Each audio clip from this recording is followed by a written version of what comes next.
قدرمند اوس هم دغه وګورئ اسمان برېښنا وخي یعنې اوس هم باران را روان دی باران دی ښه دا ستاسو کور هم ویجاړ شوی دی زمونږ کور مې ویجاړ شوی و یعنې دا څو کورونه ویجاړ شوي اندازه معلومه ده تقریبا د 100 کورونه ډېر ویجاړ شوي سلو نه زیات ویجاړ شوي په سرخرود ولسوالۍ کې ولسوالۍ کې او ډېر کسان پکې شهیدان هم شو مړه هم شو پکې او ډېر خلک اوس هم د خاورو لاندې دي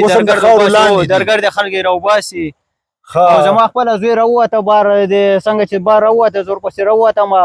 او په هماغه ساعت کې خدای تعالی هغې هم بچ کړه زه هم بچ کړم د مرګ نه بچو خو دا دیوالونه دا دروازې ټولې په موږ روانې وغورځېدې خو موږ ځانونه ترې بچ کړو دغه فصل خو ټوټل تباه شوی دی ټوټل مکمل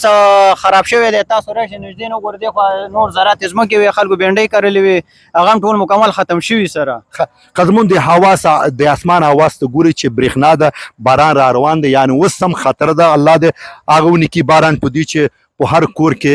ژړا ده جنازې دي زخمیان دي کورونه ویجاړ شوي دغې حالات ته تاسې وګورئ دغه فصل و دغې ځمکه و هېڅ څه پاتې نه دي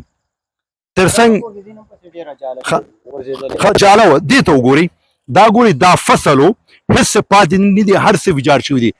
نور قدمندو شپې ناوخته ده زه رسېدلی یم څو قریاګانو ته لاړم عین تر روداته پورې په سرخرود ولسوالۍ کې تقریبا مالي او ځاني نقصان یې اړولی دی نور هیله کوم په مرستندوی ادارو باندې چې ځان را ورسوئ سبا انشاءالله سهار باید ټول مرستندوی ادارې دغلته حاضر شي او دې سره وس مطابق د مرسته ترسره کړي نو قدرمندو اجازه راکړئ چې برېښنا ګورئ خپله غراره د اسمان ګورئ او باران هم راغی سبا به بیا سره وینو الله حافظ